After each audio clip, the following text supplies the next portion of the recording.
ফেরাউন নিজেকে পৃথিবীর সবচেয়ে বড় শাসক মনে করত। সে মানুষকে অত্যাচার করত, নিজেকে খোদা দাবি করেছিল।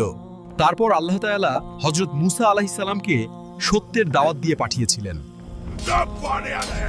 কিন্তু ফেরাউন অহংকারে অন্ধ হয়ে সত্য প্রত্যাখ্যান করে। এরপর একে একে নেমে আসে আল্লাহর 10টি ভয়াবহ আযাব।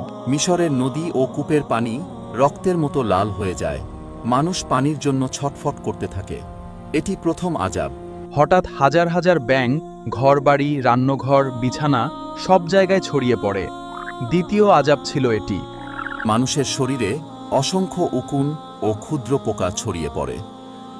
জীবন দুর্বিষহ হয়ে ওঠে। চারদিকে ছড়িয়ে পড়ে বিষাক্ত মাছি ও ভয়ঙ্কর পতঙ্গ। মানুষ আতঙ্কে দিশেহারা হয়ে যায়।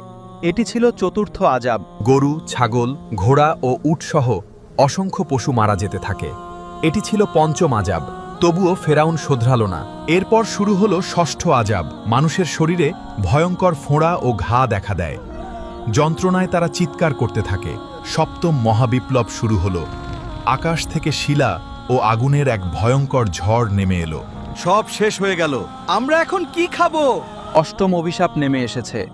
অগণিত পঙ্গপাল সব ফসল ধ্বংস করে দিয়েছে, দেশকে দুর্ভিক্ষের দিকে ঠেলে দিয়েছে। পুরো মিশর 3 দিনের জন্য গভীর অন্ধকারে ঢেকে গেল। কেউ কাউকে দেখতে পাচ্ছিল না। এটা ছিল নবম প্লেগ। তবুও ফেরাউন পরিবর্তন হননি। অবশেষে মুসা এবং বনী ইসরাইলদের তাড়া করতে গিয়ে ফেরাউন সাগরে ডুবে ধ্বংস হয়ে যায়। অহংকারের পরিণতি ভয়াবহ হয়। আল্লাহর শক্তির সামনে কোনো জালিম টিকতে পারে না। ফেরাউনের কাহিনী আজও মানবজাতির জন্য শিক্ষা। অহংকার ও জুলুমের পরিণতি অত্যন্ত ভয়াবহ।